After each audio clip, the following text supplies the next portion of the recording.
1절에서 3절.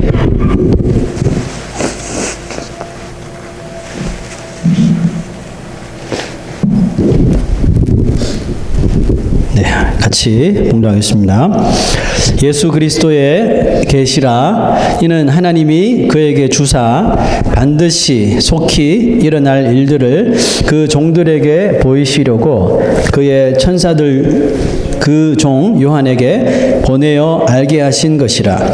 요한은 하나님의 말씀과 예수 그리스도의 증거 곧 자기가 본 것을 다 증언하였느니라. 이 예언의 말씀을 읽는 자와 듣는 자와 그 가운데에 기록한 것을 지키는 자는 복이 있나니 때가 가까움이라. 아멘. 네, 예고 드린 대로 오늘 계시록을 한번 볼 텐데요. 요한 계시록은 신약 성경 가운데 유일한 이 예언서입니다. 그리고 신구약 성경 통틀어서 제일 마지막에 있는 책이자 또 유일하게 아직 완전히 다 이루어지지 않은 그런 예언서입니다. 여러분, 구약의 예언들은 모두 다 무엇을 향해 있죠? 구약에 있는, 지금 우리가 바벨 타임 통해서 예언서 계속 보잖아요. 구약의 예언들은 철저하게 메시아를 향해 있죠. 다시 오실 메시아. 그래서 메시아가 오심으로 구약의 예언들은 이미 성취가 된 거고요.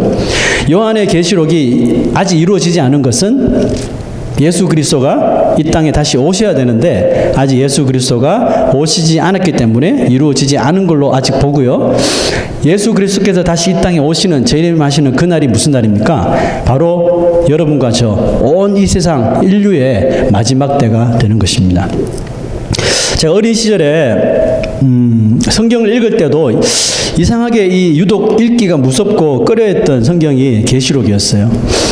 이상하게 어른들이 계시록 읽는다 그러면 너 아니 계시록 진짜 무서워 무섭다 그러고 또 막 공포스럽다 그러고 막 악몽 꾼다 그러고 뭐 하여튼 뭐 다 선생님들이나 뭐 계속 이렇게 어른들이 그렇게 말했던 것 같기도 해요. 근데 여러분, 제가 어른이 되었어도 여전히 이 다른 성경들에 비해서 이 계시록에 대한 선입견이 있더라고요. 선입견이 깨어지지 않아서 그런지 계시록을 펴는 것이 뭐 지금은 아니지만 예전에는 좀 이렇게 두렵기도 하고 떨리기도 하고 그랬었거든요. 근데 여러분, 이런 경험이 비단 저 혼자만의 것은 아니지 싶습니다. 많은 신자들이 계시록 하면 벌써 이렇게 좀 겁을 내는 것 같아요. 좀 겁을 내기도 하고 그 안에 막 무서운 이야기들이 막 있을 것 같고, 특히나 이 계시록은 어렵다는 생각을 많이 가지고, 이게 진짜 개인 주관적인 선입견인 것 같아요. 어렵다. 계시록은 어렵다. 그냥 보지 말자, 읽지 말자. 뭐 이런 주의인 것 같아요. 하지만 계시록은 성경을 하나님의 살아있는 말씀이라고 확실하게 믿는 사람이라면 더더욱 어떻게 보면 다른 성경들보다 더 많이 읽어야 되는 성경이 바로 계시록이에요. 그리고 관심을 갖고 또 집중해서 그 계시록에 있는 내용들을 좀 완전히 마음에 담고 있어야 할 필요가 있습니다. 요한계시록이 1장부터 22장밖에 없거든요. 마음 잡고 읽으면, 빠른 속도로 읽으면요 정말 한 30분 안에 다 읽어요. 제가 일부러 이제 계시록을 강의는 아니지만 계시록을 이제 2번에 걸쳐서 설교하기 위해서 지난 주일날 이제 일주일 동안 계속 그냥 처음부터까지 스탑하지 않고 읽고 계속 읽었어요. 막 번역도 바꿔가면서 새 번역도 읽었다가 이 성경도 읽었다가 메시지 성경도 읽었다가 막 이렇게 바꿔가면서 계시록을 뭐 안에 하나 따지지 않고 그냥 그대로 액면 그대로 쭉쭉 읽어 내려갔었어요. 여러분, 처음 읽으면, 저도 그랬었어요. 처음 읽으면 이 계시록에는 참 숫자들이 많이 나오거든요. 666이니 뭐 14만 4천이니 뭐 1260이니 42니 하여튼 뭐 숫자들이 많이 나요. 그 수학과 다니는 사람도 좋아할 것 같아요. 하여튼 뭐 저는 수학을 싫어하니까 이 숫자가 나오고 또 이렇게 상징적인 내용들이 많아서 그런지 처음에는 솔직히 읽으면 이걸 내가 계속 읽어야 되나? 그런 느낌을 분명히 받을 거예요. 그런데 반복해서 읽어요. 반복해서 계속 읽다 보면 놀랍게도 여러분 1장부터 22장까지 전체적인 그 내용이 눈에 들어오기 시작해요. 눈에 들어올 뿐만 아니라 이것이 뭔지 잘은 모르겠지만 이게 쭉 연결이 되어 가고 있다는 것을 여러분 분명히 깨닫게 됩니다. 그 정도 수준까지 읽게 되면 계시록이 어려운 책이 아니구나 라는 생각을 스스로 가지게 됩니다. 자, 말씀 한번 봅시다. 이 예언의 말씀을 누가 복이 있다고요? 읽는 자, 듣는 자, 지키는 자가 복이 있다고 하잖아요. 복을 주시겠다는 이 말씀인데 우리가 마다하면 안 되겠죠? 왜 이것을 읽고 듣고 지키는 자에게 복이 있어요? 이 말씀을 아는 자가 준비할 수 있게 되거든요. 왜냐하면 때가 가까이 오고 있기 때문이라고 합니다. 계시록은 우리가 가진 이런 선입견처럼 그렇게 어려운 여러분 성경이 절대로 아닙니다.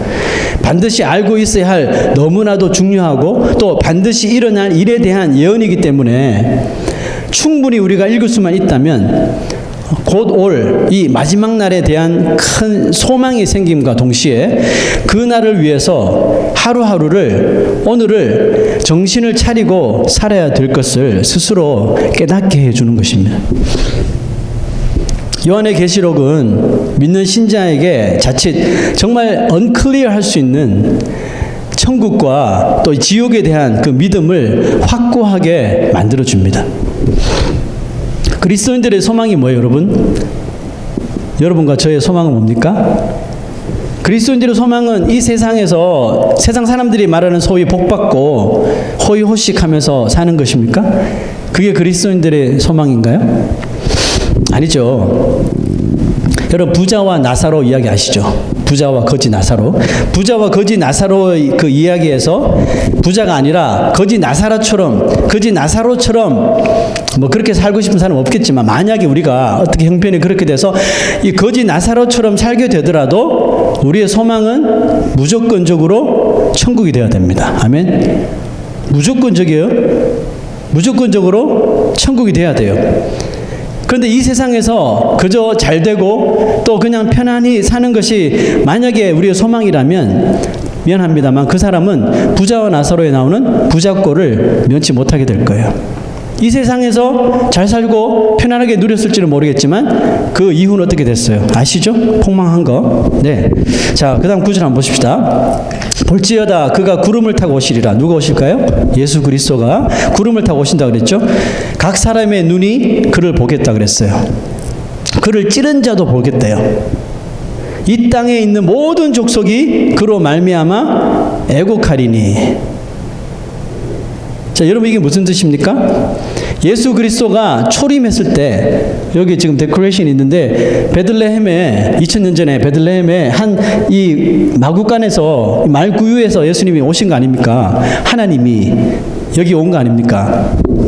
그런데 예수님께서 초림했을 때는 모든 사람들이 가족들까지도 자신의 형제가 메시아인지 알아봤어요? 못 알아봤어요? 아무도 몰라 봤단 말이죠. 그런데 재림 때는 어떻게 돼요? 초림 때는 이렇게 초라하게 오셨지만 재림하실 때는 틀렸어요. 천군 천사들을 이끌고 구름을 타고 오신다 그랬잖아요. 그죠? 제 말이 아니에요. 성경에 기록된 말이니까. 구름을 타고 오실 뿐만 아니라 재림 때에는 각 사람의 눈들이 다 보게 된다 그랬어요. 이 말은 사람들이 예수님 다시 올 때까지라도 믿든지 안 믿든지 예수 그리스도의 재림에 대하여 설명이 저건 예수님이 다시 오시는 거야. 이거 설명하지 않아도 저절로 알게 된대요. 그냥 그 영혼이 재림 주구나 주님이 다시 이걸 그냥 안 믿는 사람도 다 알게 된대요. 보세요. 그를 찌른 자도 본대요. 무슨 뜻입니까? 2000년 전에 그를 찌른 사람들 어디 있어요? 지옥 갔죠? 지옥에서도 본다는 거예요. 천국에서도 볼 거예요. 이 세상에 살아있는 자들도 본다는 거예요. 모든 하나님께서 창조하신 모든 만물이 예수 그리스도의 재림을 다 보게 될 거라는 거. 나는 보기 싫은데요 해도 눈을 가렸는데도 보게 되는 거예요. 내 영혼이 다 인식하는 거예요. 예수님이 오시면 이제 다음 주 보겠지만 예수님이 오시면 마지막 심판이 있고 마지막 심판을 위해서 이전에 죽은 자들 아직까지 살아있는 자들 모두 다 부활한다 그랬어요. 죽은 자도 죽은 몸과 지옥이나 천국에 가 있던 영혼들이 만나서 부활하게 되고 예수님 몸처럼 부활하는 거예요. 왜? 부활해야지 심판을 받죠. 천국으로, 영원한 지옥으로 마지막 심판을 받기 위해서 다 부활하는 거예요. 그러니까 지옥에서도 예수님의 재림을 보고 천국에서 재림을 보고, 어떤 사람은 내가 못 봤으니까 나는 심판 안 받을래요, 이런 말 하지 못하도록 모든 사람들이, 여기 있는 사람이나 저 세상에 있는 사람들이나 다 예수 그리스도의 재림을 보게 되는 엄청난, 우리의 말로 표현할 수 없는 사건이 일어나겠다는 것이죠. 자, 그런데 보니까 다 좋은데 땅에 있는 모든 족속이 그로 말미암아 뭐 한다 그랬어요? 애곡하리라 그랬어요. 예수님이 재림하셨는데 왜 울어요? 감격해서 울 수도 있지만 이 애곡은 감격해서 우는 눈물이 아니에요. 비통의 눈물이겠죠. 누가 비통해 할까요? 이 땅의 삶이 전부인 것처럼 알고 허위호식하면서 편안하게 지냈던 사람들, 이전과 이후의 사람들 모두가 이게 진짜네? 이게 사실이어서? 하면서 옷을 찢으면서 비통에 빠진다는 것이죠. 자, 분명히 그 날이 올 줄로 믿습니다. 아멘이죠. 여러분, 우리가 왜 요한의 계시록을 눈여겨 읽고 그 내용을 낱낱이 알아야 할까요? 여러분, 이 세상에는 적지 않은 사람들이 천국을 가서 살아있는 채로 천국을 가서 보고 또 지옥을 가서 견학하고 왔다고 주장하는 사람들이 꽤 많아요. 그래서 그 사람들이 책을 쓰고 그다음에 간증을 하면서 여기저기에 있습니다. 제가 읽은 책도 두세 권은 되는데요. 근데 저는 그 사람들이 천국이나 지옥을 갔다 왔다는 말을, 그 글을 읽고 간증을 들었는데 공감하는 부분이 있어요. 그런데도 불구하고 저는 그 신뢰가 안 가더라고요. 구약 신약을 다 통틀어서 봐도 살아있을 때 살아있는 몸으로 천국으로 간 사람은 딱 2명 있어요. 누군지 아세요? 한 사람은 아까 우리 찬양 부를 때 4절에 불렀던 에녹이라는 사람이고, 그 다음에 한 사람은 엘리야, 선지자 엘리야. 이 두 사람이 살아있는 채로 이 하늘나라로 천국으로 들려 올라감을 받았죠. 이 두 분이 좀 이 천국에 대해서 알려주셨으면 좋은데, 이 두 분은 살아있는 채로 들려 올라가만 갔지 다시 내려오지는 못하셨어요. 그래서 천국에 대해서 알 수가 없어요. 그리고 성경에서 유일하게 천국에 갔다 온 사람이 또 한 분 계시는데 그분은 사도 바울입니다. 하지만 바울도 자기가 그 삼층천, 그 천국에서 말할 수 없는 정말 비밀스러운 놀라운 것들을 많이 보고 또 놀라운 일을 많이 들었으나 사람이 가히 이르지 못할 말들이었으므로, 이 말은 뭡니까? 말해도 이해하지 못하는 거예요.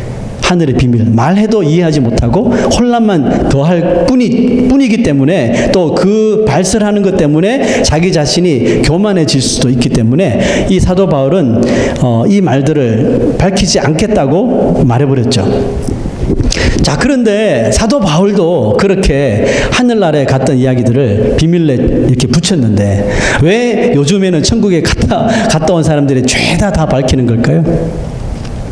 어떤 사람은 그냥 누가 지옥에 갔더니 누가 있더래, 지옥에 갔더니 우리 교회 담임 목사님 있더래 막 그러고요. 지옥에 갔더니 위대한 인물들, 연예인들, 이름까지 막 거론하면서 누가 있더래, 이런 식으로 막 간증을 해버리는 거예요. 와, 여러분, 그게 정말 하나님 뜻일까요?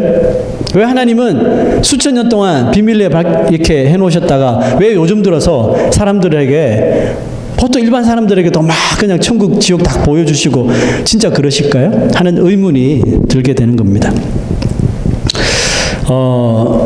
그들이 어떤 방식으로 천국을 지옥을 보았는지 알 수는 없지만 저는 신뢰를 할 수 없고, 제가 신뢰할 것은 하나님이 가르쳐 주신 그 부분만 믿을 뿐이거든요. 성경을 온전히 믿는 사람은 성경에 기록해 주신 마지막 날에 대한 그 계시, 천국과 지옥에 대한 계시, 그것만 믿으셔야 돼요. 그것만 믿고 깨달으면 되는 거거든요. 그래서 요한의 계시록이 너무나도 중요한 이유인 거예요. 요한은 바울처럼 천국에 산채로 이끌려 가서 마지막 날에 대해서 다 본 것이 아닙니다. 반모라고 하는 섬에 유배돼서 그 섬에서 나 홀로, 그러니까 요한이 홀로 안식일날 예배한 홀로 섬에 혼자 갇혀 있으니까 혼자 예배했겠죠. 예배하면서 기도하는 중에 성령의 감동을 받아서 성령께서 보여주신 그 환상을 통해서 이 마지막 때를 다 보게 되었어요. 그가 기록한 것은 그러므로 정확하게 자기 자신의 이런 감정으로 계시를 쓴 것이 아니라 주님께서 직접 보여주시고 알려주신 계시라는 거기 때문에 100% 우리가 믿을 수가 있게 되는 거예요. 자, 보세요. 예수 그리스도의 계시라 그랬어요. 요한이 기록했지만 이것은 예수님이 보여주시는 계시인 거예요. 이는 하나님이 그에게 주사 반드시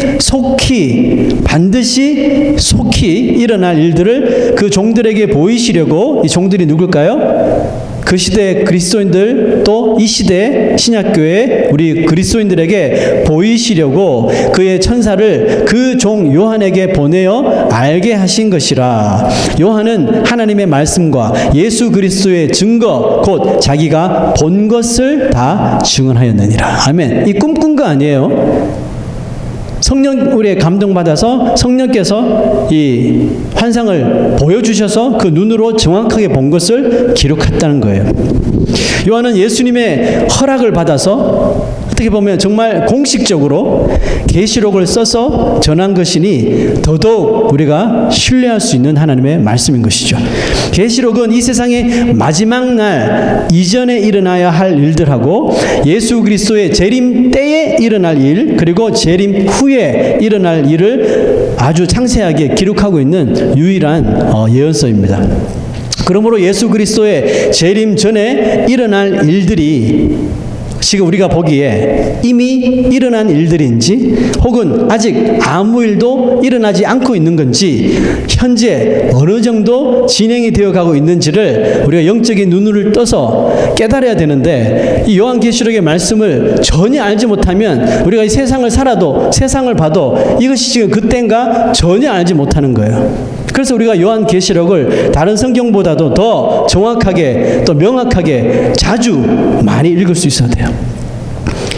이 내용을 많이 숙지하고 있어야지 어떤 상황이 딱 벌어지면 혹시 지금이 그때인가 그것을 영적으로 캐치를 할 수 있기 때문에 그렇습니다.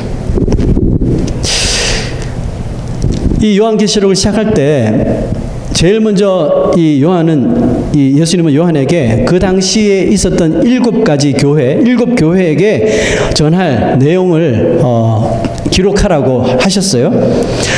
그 당시는 요한이 그 사도들 중에 제일 오래 살았던 사람이라고 그랬죠. 1세기 말에 95년경에 이제 요한계시록을 썼다고 기록하고 있는데, 그 시대는 이미 그 신약 시대가 시작됐고 박해가 많았지만 많은 교회들이 이미 유럽과 아시아에 세워진 후입니다. 자, 그럼에도 불구하고 7교회만 딱 픽해서 7교회들에게 전할 메시지만 기록하라고 하신 이유가 뭘까요? 자, 그것은 그 7교회 안에 일어나는 모든 일들이 그 당시나 또 지금 2000년 후에 현재 우리가 살아가고 신앙생활하는 이 시대, 이 교회, 모든 교회 안에서 만날 수 있는, 행해질 수 있는, 또 들어야 하는 책망과 칭찬들이 또 경고가 다 포함되어 있기 때문에 이 7가지 교회를 대표로 뽑아서 그들에게 전할 이 편지를 쓰도록 한 거예요. 마지막 때를 준비하는 교회와 신자들이 이 예수님이 하신 칭찬과 책망을 잘 들어야지 우리가 겸손히 신앙생활을 하고 또 자기 자신의 잘못을 깨닫고 우리 삶을 변화시킬 수 있는 것이겠죠. 자, 우리 간단하게 7가지 교회에 대해서 한번 무슨 책망을 하셨고 무슨 칭찬을 하셨는지 한번 보시죠. 에베소 교회, 첫 번째 에베소 교회인데 에베소 교회 제가 주로 책망 위주로 말할게요. 에베소 교회가 책망받은 것은 다 잘했는데 이 교회는 첫사랑을 잃어버린 교회였어요. 이 첫사랑은 갑돌이 갑순이가 아닙니다. 이 첫사랑은 예수님과의 그 그때 정말 뜨거웠던 우리의 신앙, 예수님과 처음 만났던, 그죠? 거듭남을 했던 그때의 신앙을 다 잃어버렸다는 거예요.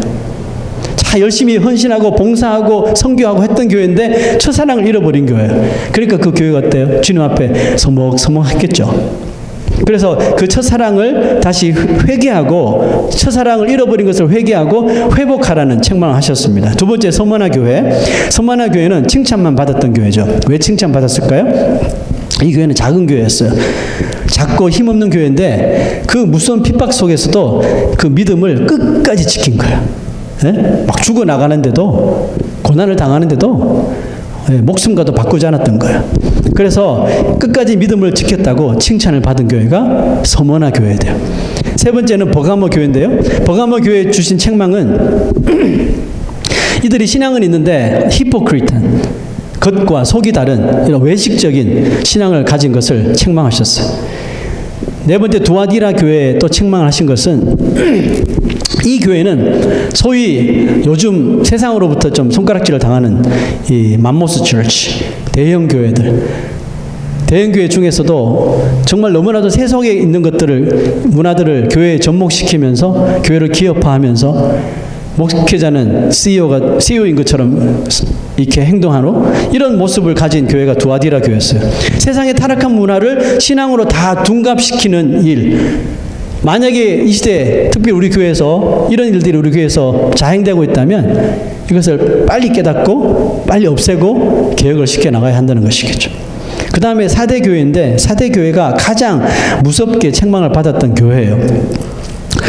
이 교회의 특징은 왕성하게 살아있는 것처럼 보였어요. 이 교회도 정말 부자들이 많고 또 교회가 자체 성전도 화려하고 각종 프로그램과 좋은 시설을 가지고 있었어요.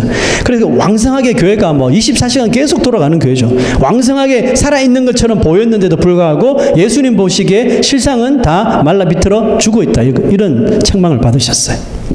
사람들을 끌어모으기 위해서, 사람들을 스테이하기 위해서, 사람들을 그냥 교회를 운영하는 식으로 교회를 마치 이런 기업화시킨 그런 이 4대 교회를 무섭게 꾸짖으셨어요. 그 다음 빌라델비아 교회가 있는데 빌라델비아 교회도 서머나 교회처럼 칭찬만 받은 교회돼요. 비슷하게 정말 어려운 순간에도 믿음에 대한 열정을 가지고 복음과 말씀을 지켰던 교회로 칭찬을 받았기 때문에 우리가 교훈을 받아야 되겠죠. 마지막 라오디게아 교회가 있는데 저는 이 라오디게아 교회가 그 시대나 특별히 지금 시대에 가장 비슷한 그런 유형의 교회가 아닌가 생각이 돼요. 특별히 이 시대 교회와 신자들을 저렇게 찌르는 그런 책망을 주님께서 하시는 것 같은데요. 너는 차갑지도 않고 뜨겁지도 않다. 딱 나오죠 벌써. 신앙생활 하는데 뜨거운 열정도 없고 그렇다고 신앙생활 하지 않는 것처럼 보이지도 않고 이런 모습들. 가장 흔한, 아마 이 종류의 성도들이 아마 이 시대에 제일 많을 것 같아요. 차갑지도 않고 뜨겁지도 않고. 그리고 이렇게 말해요. 너희는 너무 진부하고 옛날이나 지금이나 똑같은 거예요. 그냥 왔다 갔다 진부하고 정체되어 있대요. 너는 부자하고 성공했다고 자랑하지만 실제로는 가련하고 눈이 멀어 있고 마치 집 없는 거지라는 사실을 너희들은 알지도 못한다. 정말 가슴 떨리는 이야기들을 주님께서 하신 거예요. 라오디게아 교회에게. 예수님은 이 세상의 교회들에게 이 위와 같은 7교회 했던 책망과 칭찬을 하시는데, 여러분 우리 교회 또 우리 자신은 예수님 보시기에 정말 책망과 경고만 당하는 존재가 아닌지, 혹은 칭찬받을 만한 모습은 있는지 우리가 늘 이 7개의 교회 기준을 삼아서 우리 교회와 우리 자신을 바라보아야 할 줄로 믿습니다. 예수님은 이 땅에 다시 재림하실 것을 사도들과 이 제자들에게 살아있을 때부터 계속해서 말씀하시죠. 내가 다시 오리라, 다시 오리라. 승천하실 때도 너희들이 본 그대로 다시 구름을 타고 오리라. 이렇게 계속해서 말씀하셨어요. 여러분, 그 약속을 우리들도 사실로 굳게 믿어야 할 줄로 믿습니다. 이것이 흔들리면 우리는 재림을 기다릴 수가 없어요. 그죠? 예수님께서 다시 오신다는 그 약속을 철떡같이 믿고 있어야지 그날을 소망하게 되는 거예요. 예수님은 이 땅에 재림하시기 전에 일어나야 할 여러 가지 사건들을 요한을 통해서 이제 계시해 주셨는데요. 그 계시들의 대부분이 뭐냐 하면 재앙, 또 이런 자연재해, 그리고 환난, 이런 것들로 가득 차 있습니다. 이런 내용들이 가득 차 있기 때문에 솔직히 글을 읽으면 두렵고 겁이 나는 것이 사실인 거죠. 실제로 요한계시록의 1장부터 22장까지 그 5장부터 거의 4장부터 19장까지의 내용이 다 이 재앙에 관한 내용이에요. 그러니까 요한계시록 전체 80% 정도를 재앙과 환난에 대한 예언이라는 것이에요. 그러니까 계시록을 읽는 사람들에게 더 위압감을 주고 읽으면 읽을수록 두려움으로 떨게 만들 수는 분명히 있어요. 근데 아까도 말씀드렸다시피 이것을 계속 반복해서 읽다 보면 왜 이것이 있어야 하는지, 왜 이런 재앙들이 있어야 되는지를 이해하게 됩니다. 자, 길게 이어지는 이 재앙과 환난에 대한 이 이름들이 있는데 그 예언의 이름을 한번 보시죠. 첫 번째는 일곱 봉인된 재앙, The Seven Seals. 그 두루마기, 주님께서 두루마리를 들고 계시는데 성경 두루마기, 거기에 일곱 인이 찍혀 있다는 거죠. 그래서 천사들이 하나하나 이 두루마기를 인을 떼는 겁니다. 그 다음에는 일곱 나팔 재앙이 있었고, 마지막에는 일곱 대접 재앙. 공통점이 있죠? 세븐이라는 공통점이 다 있죠. 성경에서 세븐이라고 쓰는 완전 숫자죠. 완전 숫자. 네, 그래서 일주일도 7일이죠. 그것처럼 일곱이라는 숫자를 가진 재앙들이 연거푸 일어나겠다는 것입니다. 이 공교롭게도 이 세 가지 일곱 재앙들은 모두 다 각자가 아니라 다 꼬리에 맞물려 있다는 것이 특징인데요. 예를 들어서 첫 번째 일곱 봉인된 재앙에서 마지막 일곱 번째 그 봉인을 떼는 순간 일곱 천사가 나타나서 일곱 개의 나팔을 차례대로 불면서 그에 대한 재앙을 계시하시고요. 마지막 일곱 번째 천사가 일곱 번째 나팔을 불 때 또 일곱 명의 천사가 재앙을 가지고 있는 그 대접을 들고 와서 하나씩 이 세상에 들어붙는 것입니다. 이런 재앙으로 연결이 되어 있어요. 이렇게 세 종류의 각기 다른 재앙이 이어지게 되는데 특이한 점은 오늘 제가 좀 사이즈를 다르게 기록했죠. 그 이유가 뭔지 아시겠죠? 재앙이 뒤로 가면 갈수록 그 재앙의 강도가 세지겠다는 거죠. 세질 뿐만 아니라 더 무서워지고, 더 잔인해지고, 더 공포스러워지고, 더 많은 사람들이 죽음을 당하고. 이 말은 예수 그리스도의 이 재앙이 다 일어나야지 예수님의 재림이 임하는 것입니다. 드디어 20장 가야지 재림이 이제 시작되는데요. 예수 그리스도의 재림이 가까워지면 가까워질수록 이 재앙과 이 환난의 날이 점점점 강해지고 길어지고 공포스러워진다는 뜻이겠죠. 이 세 가지의 무서운 재앙들의 내용을 간단하게 한번 살펴보면요. 자, 처음에는 봉인된 재앙들, 처음에 이 재앙들은 단지 사람들의 이런 평화를 깨는, 가족과 가족이 불화하고 친구와 친구들이 불화하고 나라와 나라가 불화하는 이런 사람들의 평화를 깨는 이런 재앙들이 일어나기도 하고, 또 사람들의 삶이 피폐해지기도 하고, 곳곳에서 크고 작은 지진들이 일어나고, 또 전쟁이 일어나고, 또 질병들이 생기고, 뭐 이런 종류의 재앙이 일어났지만 두 번째 재앙인 나팔 재앙부터는 그 레벨이 높아집니다. 레벨이 높아져서 말 그대로 인류에게는 재앙 수준과 같은 일들이 이제 막 벌어진다는 거죠. 하늘에서 정체불명의 것들이 막 떨어지면서 여러 가지 재앙들로 인하여서 땅과 바다, 하늘의 생물들이 거의 3분의 1 수준으로 쑥 죽어나간다는 것이죠. 자, 이 정도 수준이면 우리가 보겠죠. 우리가 인식을 할 수 있는 그런 재앙들이겠죠. 마지막 일곱 대접 재앙은 제가 크게 썼는데 그냥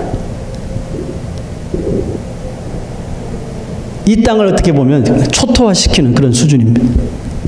세상의 절반 가까이 인류가 목숨을 잃는 그런 무서운 수준의 재앙이 벌어지는데요.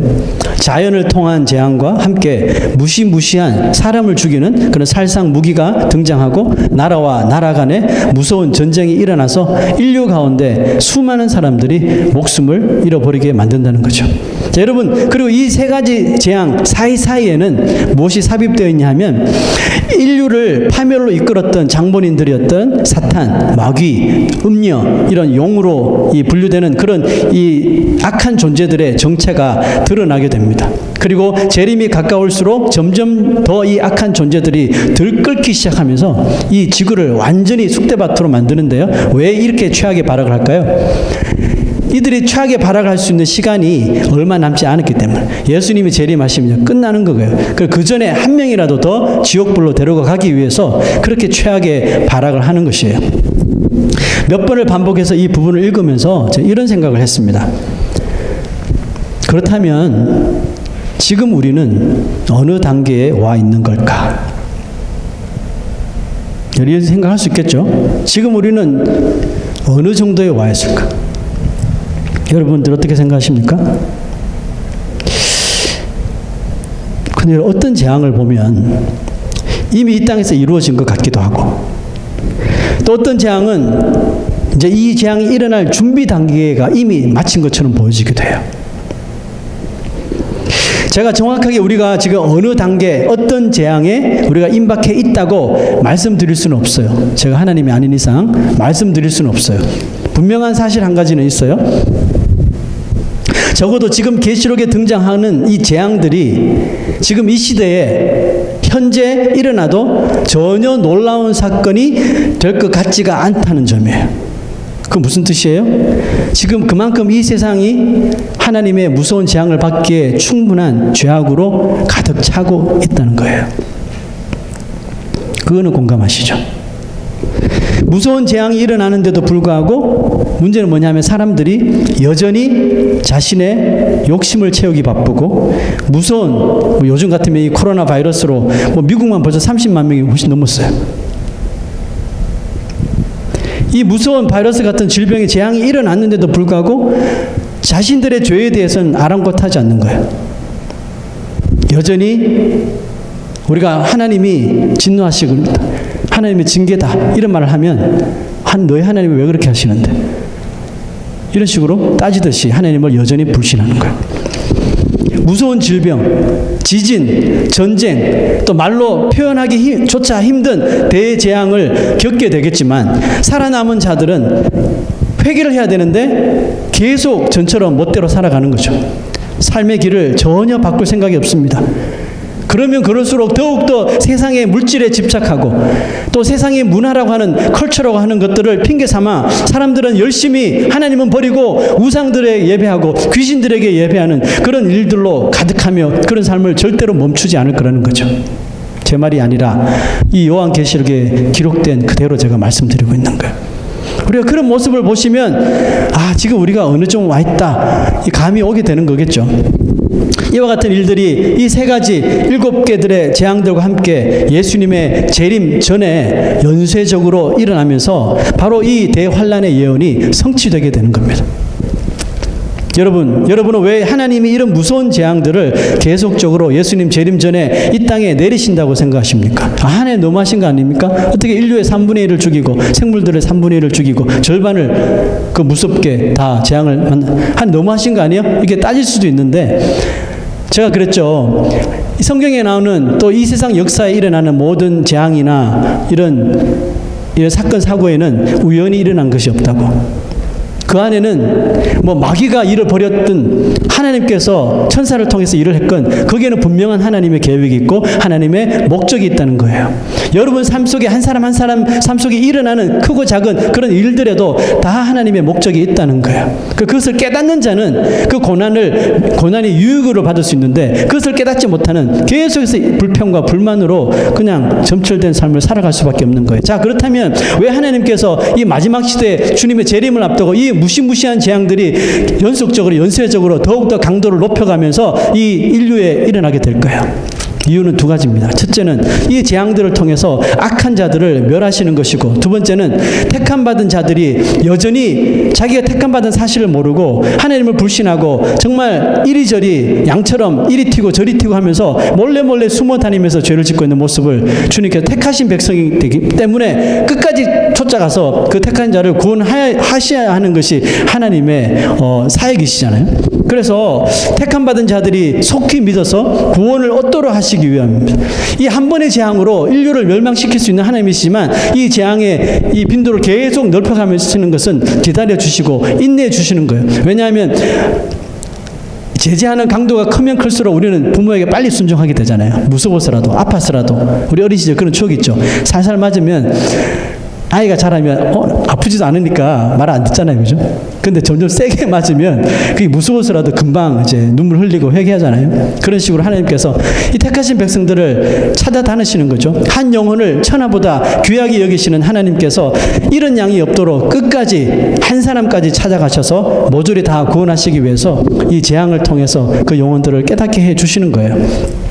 그러므로 신자된 우리는 이 계시록의 예언들이 반드시 속히 일어날 일들이라고 말씀하신 예수 그리스도의 정확하신 계시임을 우리가 혼돈해서는 안 되는 거예요.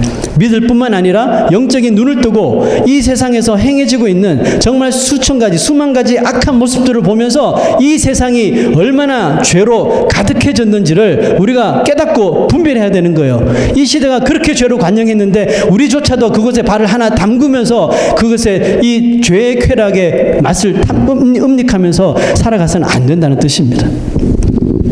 저는 솔직히 이 시대는 예수 믿지 않는 불신자들에게 복음을 전하기도 해야죠. 분명히 전하기도 해야지만 저는 솔직한 마음은 지금 자신이 그나마 지키고 있는 신앙도 정신 차리고 똑바로 지켜야 할 때라고 저는 확신하게 생각합니다. 이 시대는 자기 자신의 신앙도 지키지 못할 정도로 유혹과 미혹과 시험이 너무 많아요. 무슨 말인지 알죠? 무슨 말인지 알죠? 그죠? 불신자도 전도해야죠. 그와 더불어 자기 자신의 신앙 먼저 올바로 세우는 것이 진짜 중요한 때라고요. 현 세상은 분명히 종말을 맞이하게 될 줄로 믿습니다. 우리 세대가 아니라면 그 다음 세대에 분명히 맞게 될 것이고 그 다음 세대가 아니라면 또 그 다음 세대에 분명히 하나님께서 계시하신 이 종말은 오게 될 줄로 믿습니다. 그러므로 우리는 이 세상의 끝자락에 와 있다는 마음가짐으로 하루하루를 사셔야 하는 거예요. 아멘. 오늘 밤에 이 세상에 종말이 올 수도 있는데 내가 여전히 내 발을 세상에 그냥 푹 담고 산다면 그 얼마나 끔찍한 일을 우리가 맞이하겠습니까? 자, 여러분, 요한계시록을 해석하는 차이 때문에 이 교회의 교단들이 나눠지는 거거든요. 뭐 장로교 무슨 장로교 안에도 뭐 많아요, 그죠? 뭐 PCA, PCUSA 뭐 여러 가지 교단이 많은데 이 교단들이 이렇게 나누어지는 이유 중에 하나가 이 계시록을 해석하는 그 관점 때문에 나눠지는 게 많거든요. 간단하게 예를 들자면 어떤 교단은 특별히 이 재앙을 두고 어떤 교단은 이 뭐 대환란이라고 말하기도 하고 뭐 7년 대환란이라고 말합니다. 어떤 교단은 이 대환란 이 세 가지의 재앙들이 오기 전에 예수님께서 공중으로 먼저 재림을 하신대요. 재림을 하셔서 그 전까지 잘 믿었던 전 세계 그리스도인들을 다 끌어올리시는 휴거가 일어나겠대요. 일어나고 그 다음에 이 환란들이 일어나서 모든 악한 자들은 다 멸하시고 그 대환란 중에서 끝까지 믿음을 지키다가 순교를 당하거나 아니면 끝까지 대환란을 믿음으로 잘 버틴 자는 예수님께서 다시 이 땅에 두 번째 재림하셔서 이 영혼들까지 다 구원해 주시겠다. 그것을 믿는 교단이 있어요. 조금 구미가 당기죠? 이 재앙을 안 만나도 되니까. 뭐 그럴 수도 있을지 몰라요. 그러나 우리 교회가 속해 있는 교단은 우리 신자들이 이 대환란, 이 세 가지 엄청난 재앙을 다 이 시기를 지나는 쪽으로 우리가 믿습니다. 여러분 생각은 어때요?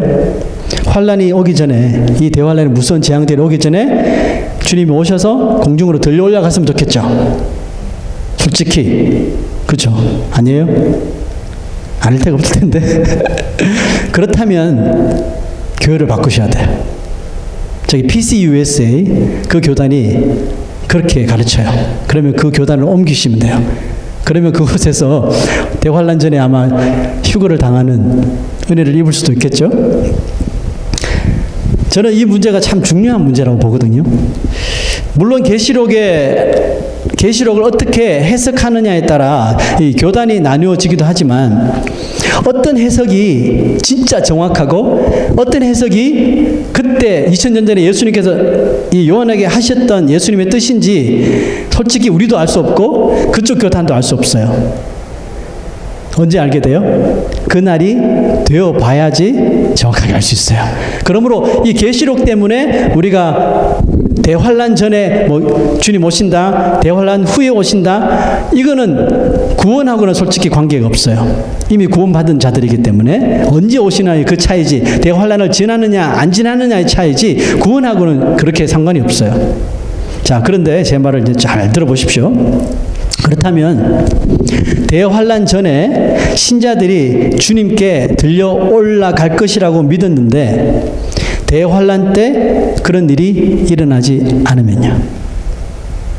그럴 수도 있겠죠. 자기 교회 또 신자들한테 우리는 이 세 가지 재앙이 일어나기 전에 예수님께서 공중 재림하셔서 우리는 다 들려 올라갈 것입니다. 그래 그 전까지 열심히 삽시다. 이렇게 그것만 바라보고 살았는데 대환란이 임했는데 주님이 안 오셨단 말이죠. 자, 그런 일이 만약에 그렇게 믿는 대로 일어나지 않는다면 그들은 과연 이 무서운 환란들을, 재앙들을 잘 버틸 수 있는 믿음이 있을까요? 그걸 한번 생각해 봐야 되겠죠. 반대로 이 세 가지의 재앙, 무시무시한 재앙들, 이 대환란의 시간들을 우리 신자들도 똑같이 지나야 한다는 마음을 처음부터 다 주입을 시켜서 그대로 될 것을 믿고 열심히 연단받고 신앙적으로 훈련하고 믿음을 지키며 살았던 사람들은 이 대환란이 닥쳐오면 그 전에 휴거된다고 생각했던 사람들보다는 마음가짐이 달라지겠죠. 그런데 우리가 그렇게 이제 우리는 무조건 환란을 지나야 돼. 그러므로 이런 재앙이 오면 나는 이런 믿음으로 살 거야. 뭐 이렇게 단단히 마음을 준비했는데 그 교단 사람들 말처럼 환란 전에 주님이 오셨단 말이에요. 그럼 우리 어떻게 돼요? 땡큐죠. 땡큐죠. 네, 아멘 하고 그냥 주님 만나면 되는 거예요. 만약에 정말 환란의 시기를 지나게 하시면 어떻게 해요? 준비하고 있으니까, 요한계시록 다 뚫고 있으니까 올 것이 왔구나, 지금이 그때인 줄로 믿습니다 하고 단단히 믿음의 옷깃을 딱 여미는 겁니다. 그죠? 마귀가 최악으로 막 들끓을 텐데 막 싸울 준비를 하고 구원의 투구를 쏘고 성령의 검을 들고 방패를 차고 싸울 준비를 하는 거예요. 왜? 그렇게 될 거라고 우리가 알고 있었으니까. 그렇죠? 그렇게 하면 되는 거예요. 두려워하지 마세요. 그때 주님께서 너 혼자 잘 싸워봐라 이게 아니거든요. 주님께서 대장 되셔서 우리 앞에 서서 우리와 함께 싸워주실 것이기 때문에 그렇습니다. 주님께서 내가 너와 세상 끝날까지 함께 하리라 약속하셨기 때문에 우리는 두려워하지 않을 필요가 있는 것입니다. 자, 이제 어느 쪽이 더 신뢰가 갑니까? 그래도 환란 전에 가는 게 선택은 여러분들의 몫이에요. 한 가지만 더 비유를 들어볼게요. 예수님의 비유 중에 신랑을 기다리는 신부 비유가 나오죠. 기름을 준비하고 등불을 준비하고 신부들이 신랑을 오기를 기다리고 있는 거예요. 자, 그 비유에서 어떤 신부들은 지금 등불을 켜고 있는데 그 등잔 안에 있는 기름 외에 혹시 신랑이 오는 게 차질이 생길 수도 있으니까 더 여유분의 기름을 준비하고 기다린 신부들이 있었어요. 그 신부들을 지혜로운 신부들이라고 말해요. 자, 여러분, 그 신부들이 준비했던 그 기름이 무엇을 의미할까요? 자, 여러분 여기서 신랑은 다시 오실 예수님을 말하는 것이고 신부는 바로 이 시대의 교회 또 우리 신자들을 의미하고 있습니다. 자, 그러면 신부된 우리가 등불을 켜고 있는 그 기름은 무엇을 의미할까요? 바로 그 기름은 바로 우리 믿음을 이야기하고 있습니다. 자, 무슨 뜻이냐면 고난 속에서도 환난 속에서도 우리를 버티고 인내하도록 만드는 기름, 그것이 바로 믿음이거든요. 우리의 신앙의 엔진이 꺼지지 않도록 강력히 이 신앙의 삶이 왕성하게 활동할 수 있도록 만드는 기름이죠. 그 어리석은 신부들처럼 이 정도면 괜찮겠지? 이 정도는 괜찮겠지?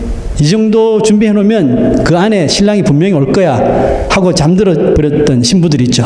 그런데 이 기름이 다 떨어지도록 신랑이 오지 않았던 거예요. 그러던 순간에 갑자기 신랑이 오셨다는 소식이 들린 거예요. 다들 깨어났어요. 그런데 기름을 준비한 신부들은 자기의 신랑들을 기쁘게 맞았죠. 그래서 혼인잔치에 들어갔지만 이 어리석은 신부들은 어떻게 됐어요? 기름이 없어서 깜깜하니까 신랑이 왔는데도 알지 못한 거예요. 그래서 그제서야 불이 나게 기름을 찾으러 여기저기 쫓아다녔지만 어떻게 됐을까요? 기름을 찾았을까요? 못 찾았을까요? 찾았을 수도 있어요. 그래서 헐레벌떡 기름을 구해서 왔는데 문제는 뭐예요? 신랑이 이미 떠나버린 거였죠. 자, 오늘 예수님의 이 비유가 우리가 이 대환란의 이 예언을 바라보는 시각이 어떠해야 되는지를 우리에게 명확하게 보여준다고 저는 믿습니다. 성경은 꾸준하게 신자들이 당하게 될 고난의 날들에 대하여 말씀하고 있다는 것을 여러분 아시죠? 우리가 사도 바울 서신과 또 일반 서신들을 읽을 때 그 시대 교회들에게 신자들에게 했던 말 중에 정말 많은 말들이 뭐예요? 고난이 올 것이다. 시련이 올 것이다. 죽음을 당할 수도 있다. 그러나 끝까지 참고 끝까지 인내하는 자는 의의 면류관을 받을 것이다. 이 말을 계속해서 했었죠. 그죠? 네. 그 시대뿐만 아니라 이 시대에도 아마 더 많은 고난과 더 많은 시험과 더 많은 마귀의 유혹들이 우리에게 찾아올 것입니다. 그럼에도 불구하고 우리의 마음은 끝까지 이 믿음이라고 하는 기름을 여유 있게 준비하고 신랑을 기다릴 수 있는 자가 되어야 하는 것입니다. 우리는 계시록을 읽으면서 이 세 가지 일곱 재앙들을 자세히 보면서 이 세상을 영적인 눈으로 살펴야 합니다. 이미 우리는 그 재앙 가운데 벌써 있을지 모릅니다. 이 세상에 닥쳐오는 자연재해나 이런 또 질병이나 전염병의 수준이 우리가 어렸을 때 아니면 그 이전에 보다 훨씬 더 강도가 커지고 또 깨닫지 못하는 우리가 다 풀지 못하는 무서운 이런 전염병들이 일어나고 있다는 거 아시죠? 뭐 의사들이나 학자들이나 이렇게 말하는데요. 코로나 바이러스는 이제 시작이 불가하대요. 더 이상 기후가 발생하게 되면 코로나보다 수백 배 더 강한 바이러스들이 더 많이 발생해서 인류들을 죽음에 몰아갈 것이다 라는 말들을 막 하더라고요. 그런 말을 들으면 그리고 요한계시록을 읽다 보면 뭔가 매치되는 것이 있지 않을까요? 전쟁도요, 과거의 1차 대전, 2차 대전, 아니면 조선시대의 전쟁, 그전 시대의 전쟁하고 지금 이 시대의 전쟁은 이거는 게임이 안 되는 거예요. 그 시대는 가서 때리고 칼로 찌르고 이 정도의 전쟁이 있지만 이 시대에 전쟁하기 위해서 준비하는 이 무기들은 어느 정도인지 아세요? 버튼 하나로 이 인류를 다 멸망시킬 수 있는 그런 무기들을 가지고 있어요. 서로 이 무기를 갖겠다고 혈안이 되어 있어요. 그거 다 아시잖아요. 이런 재앙을 맞이할 준비를 인간들이 하고 있다니까요. 이미 준비를 마치고 있어요. 그냥 틀리면 하는 거예요. 두렵죠. 그래서 이 재앙을 우리가 똑바로 아셔야 되는 게 지금 우리는 이 재앙 한가운데 있을지도 모르고 이 재앙의 마지막 끝자락에 있을 수도 있는 거예요. 그래서 이 주님께서 분명히 속히 오게 될 일이라고 말씀하신 거예요. 아마 요한이 2000년 전이 아니라 뭐 시간 여행을 해서 지금 시대에 이 시대를 딱 바라보면 너희들 정신 차려. 지금이 바로 그 시대야. 이렇게 말할지도 몰라요. 그렇다고 우리가 너무 겁을 먹고 이제 아무 일도 하지 말고 그냥 집에 들어앉아가지고 그냥 다 방문 걸어 잠그고 그냥 주님 앞에 기도만 하고 살자. 그렇게 나약한 자가 되라는 소리는 절대로 아닙니다. 그런 일들을 우리가 보면서 또 우리가 느끼면 느낄수록 뭐 해야 돼요? 내 등불에 기름은 준비되어 있는가? 이거 확인하면서 살아라는 거예요. 신랑이 이제 곧 오실 텐데, 이제 곧 오실 것 같은데 나는 준비되어 있느냐? 혼인잔치에 등불을 밝힐 준비가 되어 있는지, 자기의 이 기름 준비되어 있는지, 내 아내의 기름은 준비되어 있는지, 내 자녀의 기름은 준비되어 있는지, 우리 건강한 교회 성도들의 믿음의 기름은 정말 저 여러분으로 준비되어 있는지, 이거 확인하면서 만약에 나는 준비된 것 같은데 저 사람이 준비되지 않으면 기도하고, 그죠? 그 사람의 영혼을 위해서 기도하고 해야 하는 거예요. 이런 준비를 우리가 이 마지막 때를 보면 볼수록 더 이 믿음의 준비를 하시면 되는 거예요. 그리스도와의 첫사랑을 잃어버린 사람이 있다면 그 에베소 교인들처럼 내가 그때 주님 처음 만날 때 그렇게 마음이 뜨겁고 막 이랬는데 지금 다 시들해가지고 기억도 잘 안 나고, 만약에 이런 부분이 계시다면 속히 회복하여 그 첫사랑을 이제 본사랑으로 이어가야 할 때인 줄로 믿습니다. 믿음의 열정이 식어진 사람은 세상과 하나님을 겸하여 섬기던 내 모습을 이제 단칸에 좀 끊어버리고 하나님과 세상 사이에 줄을 쭉 긋고 사셔야 되는 거예요. 이 줄로 내가 절대로 넘어가지 않겠다고 선언하시며 살아셔야 돼요. 신앙생활을 마치 종교생활 하듯이 위선적으로 그냥 습관에 이끌려서 하던 사람이었다면 그 일을 중단해야 된다는 거예요.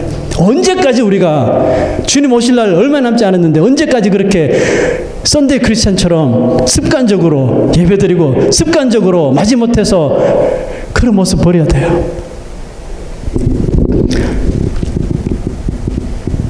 라오디게아 교회에 경고하신 말씀을 다시 한번 더 우리가 기억하며 오늘 말씀을 마치겠습니다. 다음 주일은 예수님의 재림과 예수님 재림 이후에 일어날 계시에 대하여 이제 나머지 말씀을 또 나누도록 하겠습니다. 오늘 제가 전한 이 말씀 잘 기억하시고 괜찮으시다면 이 주중 안에 한 번 더 보세요. 한 번 더 읽어보고 먼저 계시록을 먼저 읽어보시고 또 제가 했던 설교를 보시면서 좀 보충하시면 좋을 것 같아요. 그러시면서 우리 함께 기도하는 시간이 되었으면 좋겠습니다. 자, 말씀 한번 봅시다. 내가 너를 권하노니 내게서 불로 연단한 금을 사서 부요하게 하고 흰옷을 사서 입어 벌거벗은 수치를 보이지 않게 하고 안약을 사서 눈에 발라보게 하라.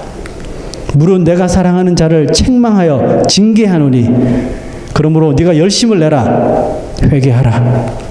볼지어다 내가 문 밖에 서서 두드리노니 누구든지 내 음성을 듣고 문을 열면 내가 그에게로 들어가 그와 더불어 먹고 그는 나와 더불어 먹으리라. 많은 사람들이 이 구절을 하나님을 믿지 않는 불신자들이 하는 말이라고 착각들 하는데요. 이 말씀은 정확하게 예수님을 믿는 라오디게아 교회 성도들에게 한 거고 이 시대의 모든 교인들에게 하는 말입니다. 교회들에게 하는 말이에요. 얼마나 이 시대의 교회 성도들이 주님과 함께 살지 못하고, 보세요. 안약을 사서 눈에 발라보게 하래요.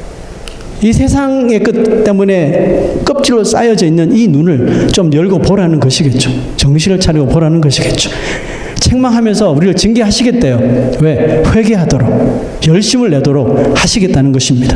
자, 여러분, 오늘 우리가 이 말씀을 마치면서 오늘 내 마음속에, 내 삶 속에 주님이 늘 함께 우리가 동행하시도록 하기 위해서 우리 마음의 문을 정말 주님 앞에 활짝 열어 드릴 수 있는 저희들이 되기를 원하면서 마지막 구절 읽겠습니다. 귀 있는 자는 성령이 교회들에게 하시는 말씀을 들을지어다. 아멘. 우리 헌신의 찬송 우리 다 같이 일어나서 부르시겠습니다.